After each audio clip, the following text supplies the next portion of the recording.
ನಮಸ್ಕಾರ, ನಾನು ನಿಮ್ಮ ಅಂಕರ. So welcome back to my channel. So ನಾನು ಪ್ರೀವಿಯಸ್ ವ್ಲಾಗ್ನ ಏನು ಚೆಕ್ಔಟ್ ಮಾಡಿಲ್ಲ ಅಂದರೆ ಲಿಂಕ್ ನಾನು ಡಿಸ್ಕ್ರಿಪ್ಷನಲ್ಲಿ ಕೊಟ್ಟಿರ್ತೀನಿ. So please do checkout.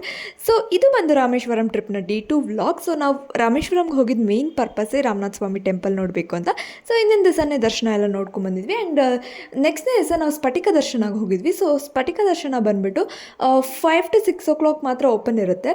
And 4 to 5 o'clock tickets issue ಮಾಡ್ತಾರೆ. ಲಿಮಿಟೆಡ್ ನಂಬರ್ ಆಫ್ ಟಿಕೆಟ್ಸ್ ಇರೋದ್ರಿಂದ ತುಂಬ ಜನ ತುಂಬ ಪ್ಲೇಸಸ್ಸಿಂದ ಬರ್ತಾರೆ ಮೇನ್ ಪರ್ಪಸ್ ಸ್ಫಟಿಕ ದರ್ಶನ ನೋಡೋದಕ್ಕೆ, ಸ್ಫಟಿಕ ಲಿಂಗನ ನೋಡೋದಕ್ಕೆ. ಸೊ ಇಲ್ಲಿ 5 to 6 o'clock ಮಾತ್ರ ದರ್ಶನ ಇರುತ್ತೆ. ಆ್ಯಂಡ್ ಲಿಮಿಟೆಡ್ ಟಿಕೆಟ್ಸ್ ಇಶ್ಯೂ ಮಾಡೋದ್ರಿಂದ ತುಂಬ ಕ್ರೌಡ್ ಇರುತ್ತೆ ಆ್ಯಂಡ್ ತುಂಬ ನೂಕು ನುಗ್ಲು ಎಲ್ಲ ಇರುತ್ತೆ. ಸೊ ಆ್ಯಂಡ್ ಅಲ್ಲಿ ಸ್ವಲ್ಪ ನನಗೆ ಮೇಂಟೆನೆನ್ಸ್ ಅಷ್ಟಿಲ್ಲ ಅಂತ ಅನಿಸು. ಯಾವುದೇ ರೀತಿ ಕ್ಯೂ ಆಗಲಿ ಏನೂ ಇಲ್ಲ. ಇನಿಷಿಯಲಿ ಹೋಗಬೇಕಾದ್ರೆ ಯಾರೂ ನೋಡ್ಕೊಳ್ಳೋದಕ್ಕೂ ಇಲ್ಲ. ಆ್ಯಂಡ್ ಒಬ್ಬರಿಗೆ 200 rupees ಟಿಕೆಟ್ ಆಗಿರುತ್ತೆ. ಆ್ಯಂಡ್ ಮಕ್ಕಳಿಗೆ ಯಾವುದೇ ರೀತಿ ಟಿಕೆಟ್ ಇರೋಲ್ಲ. ಆ್ಯಂಡ್ 2 to 5 minutes ಮಾತ್ರ ನೋಡೋಕೆ ಬಿಡ್ತಾರೆ. ಆ್ಯಂಡ್ ಅಲ್ಲಿ ಆ್ಯಕ್ಚುಲಿ ಸ್ಫಟಿಕ ಅಂದರೆ ಟ್ರಾನ್ಸ್ಪರೆಂಟ್. ಸೊ ಸ್ಫಟಿಕ ಲಿಂಗ ಇಟ್ಟಿರ್ತಾರೆ, ಅದರಿಂದ ಚಿನ್ನದ ಲಿಂಗ ಇಟ್ಟಿರ್ತಾರೆ. ಆ್ಯಂಡ್ ಅದ್ರ ಸುತ್ತ ದೀಪದ ಅಲಂಕಾರ ಮಾಡಿರ್ತಾರೆ. ಸೊ ಇದೆಲ್ಲ ಮುಗಿಸ್ಕೊಂಡು ಬಂದ ಮೇಲೆ ಆಲ್ಮೋಸ್ಟ್ 6 o'clock ಆಗಿಬಿಟ್ಟಿತ್ತು. ಅದಾದಮೇಲೆ ನಾವು ತಿಂಡಿ ಎಲ್ಲ ಮುಗಿಸ್ಕೊಂಡು ಒಂದು 9 o'clock ಅಷ್ಟರಲ್ಲಿ ನಾವು ಧನುಷ್ಕೋಡಿಗೆ ಹೊರಟ್ವಿ. ಸೊ ಧನುಷ್ಕೋಡಿಲಿ ನಾವು ಜಾಸ್ತಿ ನೋಡಲಿಲ್ಲ. ಧನುಷ್ಕೋಡಿಲಿ ಏನು ಬೀಚ್ ಇದೆ ಅಲ್ವಾ, ರಾಮಸೇತು, ಅಲ್ಲಿಗೂ ಹೋಗಿದ್ವಿ. ಅದು ಬಿಟ್ಟರೆ ಕಲಾಂ ಹೌಸ್ ಇದೆ ಅಲ್ವಾ, ಅದಕ್ಕೆ ಹೋಗಿದ್ವಿ. ಸೊ ಅಷ್ಟೇ. ಅದಾದಮೇಲೆ ಸೊ ಆನ್ ದ ವೇ ನಾವು ಧನುಷ್ಕೋಡಿಗೆ ಹೋಗಬೇಕಾದ್ರೆ ಕೋದಂಡರಾಮಂ ಟೆಂಪಲ್ ಸಿಗುತ್ತೆ. ಸೊ ಈ ಒಂದು ಜಾಗದ ವಿಶೇಷತೆ ಏನಂದರೆ, ಈ ಜಾಗದಲ್ಲಿ ವಿಭೀಷಣನಿಗೆ ರಾಮ ಲಂಕಾದ ಮಹಾರಾಜ ಆಗಿ ಪಟ್ಟಾಭಿಷೇಕ ಮಾಡ್ತಾರಂತೆ. ಬಟ್ ವಿಭೀಷಣ ಬಂದು ರಾವಣನ ತಮ್ಮ.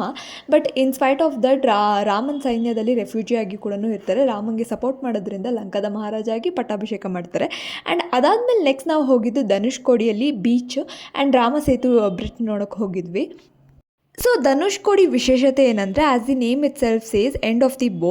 ಸೊ ರಾಮ ತನ್ನ ಬಾಣವನ್ನು ಬಿಟ್ಟು ರಾಮಸೇತು ಬ್ರಿಡ್ಜ್ ಏನಿರುತ್ತಲ್ಲ ಅದನ್ನು ಬ್ರೇಕ್ ಮಾಡೋದಕ್ಕೆ ಬಾಣ ಬಿಡ್ತಾರಂತೆ. ಸೊ ಸೀತೆಯನ್ನು ರೆಸ್ಕ್ಯೂ ಮಾಡೋದಕ್ಕೆ ಲಂಕಾಗೆ ಹೋದಾದಮೇಲೆ ವಾನರ ಸೈನ್ಯ ಏನು ಆ ಬ್ರಿಡ್ಜ್ನ ಕಟ್ಟಿರ್ತಾರಲ್ಲ, ಸೊ ಅದನ್ನು ಬ್ರೇಕ್ ಮಾಡ್ತಾರಂತೆ. ಸೊ ಈ ಒಂದು ಬ್ರಿಡ್ಜ್ ಅಪ್ರಾಕ್ಸಿಮೇಟ್ಲಿ 48 kilometer ಲಾಂಗ್ ಇತ್ತಂತೆ. ಆ್ಯಂಡ್ ಈ ಬ್ರಿಡ್ಜ್ ಬಂದು Rameswaram island to Mannar island, that is in Sri Lanka, ಅದನ್ನು ಕನೆಕ್ಟ್ ಮಾಡುತ್ತೆ. ಆ್ಯಂಡ್ ಇಲ್ಲಿ ಏನಂದರೆ ದೂರದಲ್ಲಿ ಶ್ರೀಲಂಕಾದ ಐಲ್ಯಾಂಡ್ ಇದೆಲ್ಲ ಅದು ಕಾಣಿಸುತ್ತೆ. ಆ್ಯಂಡ್ ಬೇಕಿದ್ರೆ ಅಲ್ಲಿ ಬೈನಾಕ್ಯುಲರಲ್ಲಿ ಕೂಡ ತೋರಿಸ್ತಾರೆ. ಸೊ ಬಟ್ ಒಬ್ಬರಿಗೆ 50 to 100 rupees ಚಾರ್ಜ್ ಮಾಡ್ತಾರೆ. ಸೊ ಅದನ್ನು ಕೂಡ ಅಬ್ಸರ್ವ್ ಮಾಡ್ಬೋದು. ಆ್ಯಂಡ್ ಇಟ್ ಲುಕ್ಸ್ ಗುಡ್ ಆ ಒಂದು ಎಕ್ಸ್ಪೀರಿಯನ್ಸ್ನೆಲ್ಲ ಟ್ರೈ ಮಾಡೋದಕ್ಕೆ.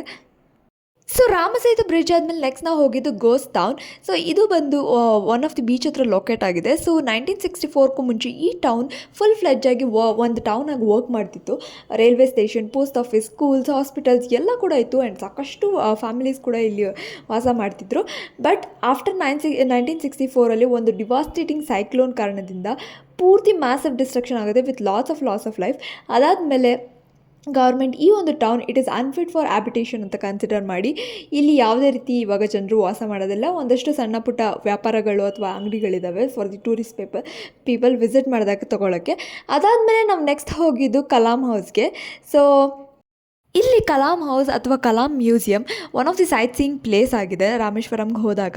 ಆ್ಯಂಡ್ ಇಲ್ಲಿ ಆ್ಯಕ್ಚುಲಿ ಅವರ ಅರ್ಲಿ ಲೈಫ್ ಸ್ಟೈಲ್ ಹೇಗಿತ್ತು, ಅವ್ರ ಚೈಲ್ಡ್ಹುಡ್ ಹೇಗಿತ್ತು, ಅವ್ರ ಮೆಮೊರೀಸ್ ಆಗಿರ್ಬೋದು ಎಲ್ಲನೂ ಕೂಡ ನಾವು ಇಲ್ಲಿ ನೋಡ್ಬೋದು. ಅವ್ರು ಹೇಗೆ ಬೆಳೆದ್ರು ಆ್ಯಂಡ್ ಅವರ ಥಾಟ್ಸ್, ಅವರ ವಿಷನ್ ಆ್ಯಂಡ್ ಅವರ ಒಂದಷ್ಟು ಅಚೀವ್ಮೆಂಟ್ಸ್ ಆಗಿರ್ಬೋದು, medal, certificate, uniform, books and ಅವ್ರ ಜರ್ನಿ, ಅವರ ಪ್ರತಿಯೊಂದು ಕೆರಿಯರಲ್ಲಿ ಪ್ರತಿಯೊಂದು ಮೈಲ್ ಸ್ಟೋನ್, ಅವರ ಒಂದು ಪ್ರಾಜೆಕ್ಟ್ಸ್ ಬಗ್ಗೆ ಒಂದಷ್ಟು ಇನ್ಫಾರ್ಮೇಷನ್ ಕೊಡೋದಾಗಿರ್ಬೋದು ಅಥವಾ ಅವ್ರು ಹೇಳಿರೋ ಒಂದಷ್ಟು ಕೋಟ್ಸ್ ಆಗಿರ್ಬೋದು, ಇದೆಲ್ಲ ಕೂಡ ಡಿಸ್ಪ್ಲೇ ಮಾಡಿದ್ದಾರೆ. And at the same time ಅವ್ರು ಯಾವ್ಯಾವ ರೀತಿ ಎಲ್ಲೆಲ್ಲಿ ಯಾವ ಯೂನಿವರ್ಸಿಟಿ ಅವ್ರಿಗೆ ಡಾಕ್ಟ್ರೇಟ್ಸ್ ಕೊಟ್ಟಿದ್ದಾರೆ ಆ್ಯಂಡ್ ಅವ್ರಿಗೆ ಬಂದಿರೋ ಭಾರತ ರತ್ನ, ಪದ್ಮಭೂಷಣ ಅದೆಲ್ಲ ಕೂಡ ನಾವಿಲ್ಲಿ ನೋಡ್ಬೋದು.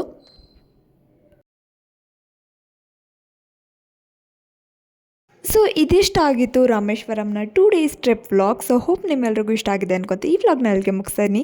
So please do subscribe to my channel, like ಮಾಡಿ, ಶೇರ್ ಮಾಡಿ, ಕಮೆಂಟ್ ಮಾಡೋದು ಮರಿಬೇಡಿ. ಆದಷ್ಟು ಬೇಗ ಮತ್ತೊಂದು ವ್ಲಾಗ್ ಜೊತೆ ಬಾಕಾಗ್ತೀನಿ. Until then stay tuned, love you all, take care, bye. Love you, subscribe ಮಾಡೋದು ಮರಿಬೇಡಿ. Thank you, bye.